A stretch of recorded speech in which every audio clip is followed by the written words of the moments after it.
In number 6, the question says a second disc is allowed to roll down a ramp. It's called a second disc because there's a disc up here. There are actually 2 discs, so I don't know. It's just a disc. And it's allowed to roll down a ramp. The ramp, we know how tall the ramp is.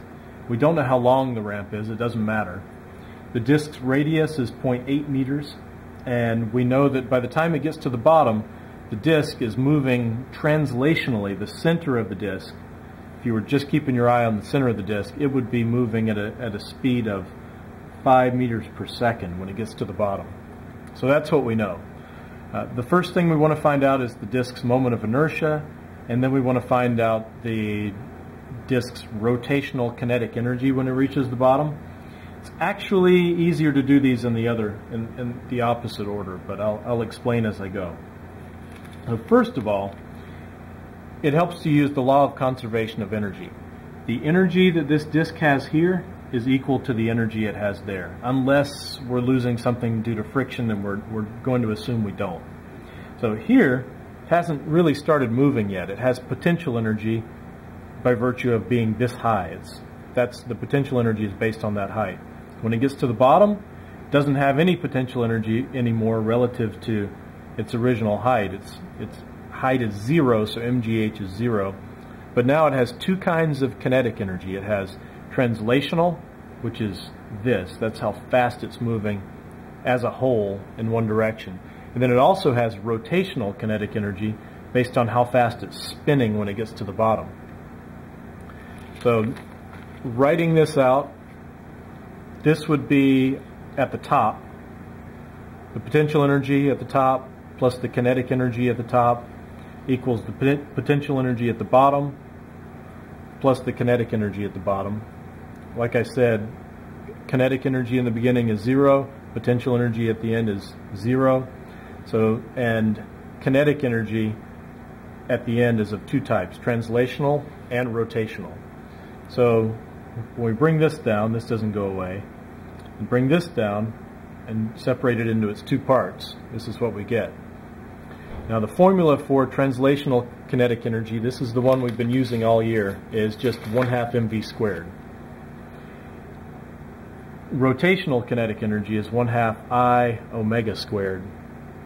And omega is how many radians per second this is rotating. So this is like velocity, except it's not a linear distance. It's how large an angle per second, or how many of these angles of 1 radian per second is this thing rotating.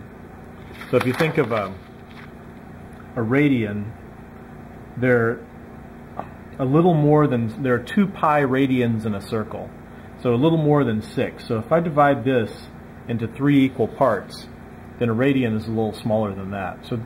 So omega is how many of these is it rotating through per second. If the thing was going around 1 rotation per second, it would be going a little more than 6 radians per second.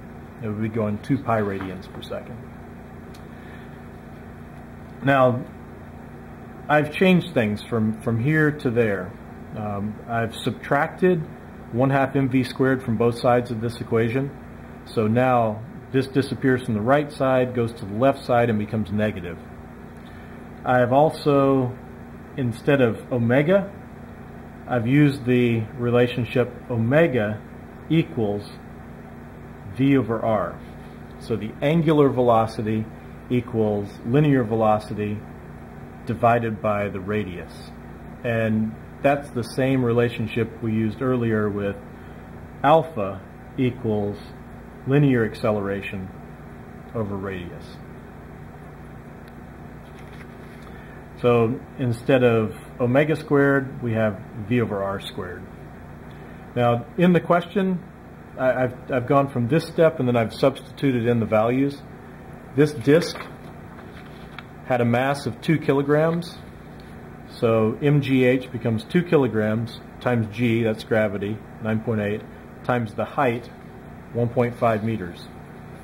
And then we're subtracting from that 1/2 mv squared. 1/2 times 2 kilograms times v squared. We want the velocity at the bottom. Because going back to this, and this formula, PE2, KE2, those 2's referred to the bottom. And I really should have written KE2 translational, KE2 rotational. So when we go from KE translational to this, we need to remember that this KE is at the bottom. So this is velocity at the bottom of the ramp, and KE rotational is also its rotational energy at the bottom of the ramp. So this would be angular velocity at the bottom of the ramp, and this should be linear velocity at the bottom of the ramp. So these V's are going to be 5 meters per second because they're the final velocity. So 1/2 times 2 times 5 meters per second squared, and that equals 1/2 I V over R squared. So it's 1/2 I, V is 5 meters per second, R is 0.8 meters. That's the radius of this disk. And this whole thing is squared. It's going to end up being 5 squared over 0.8 squared. Now I skipped some steps there. To arrive at this, what I did was I multiplied all this out, and I got 29.4 joules when I did it.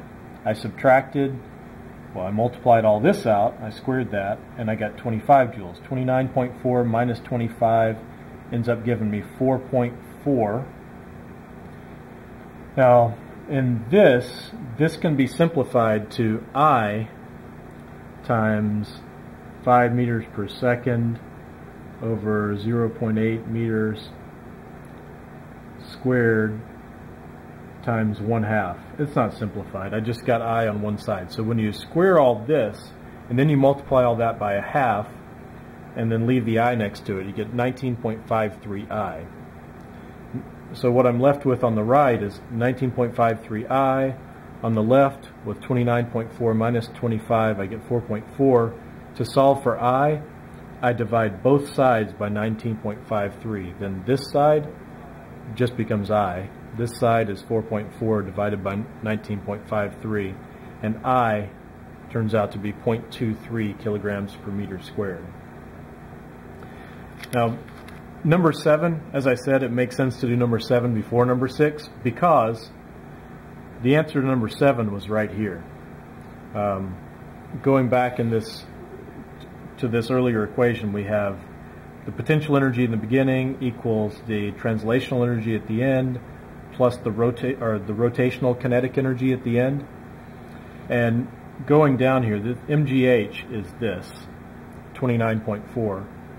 And the translational kinetic energy is, it's a little messy, it's 25. So if this is 29.4 and this is 25, then if I subtract 25 from both sides of this equation, I get 29.4 minus 25 equals the kinetic rotational energy. So 29.4 minus 25 is 4.4, and that's this. Another way to do it is to just use the formula for rotational kinetic energy, which is 1/2 I omega squared, and use the knowledge that omega is V over R. So we have 1/2 I V over R squared, and then substitute back in the moment of inertia from the previous question. Substitute back in the velocity of 5 meters per second and the radius of 0.8. Multiply this out, make sure you square this and square that, and then you'll get 4.4 joules. It's just more work this way.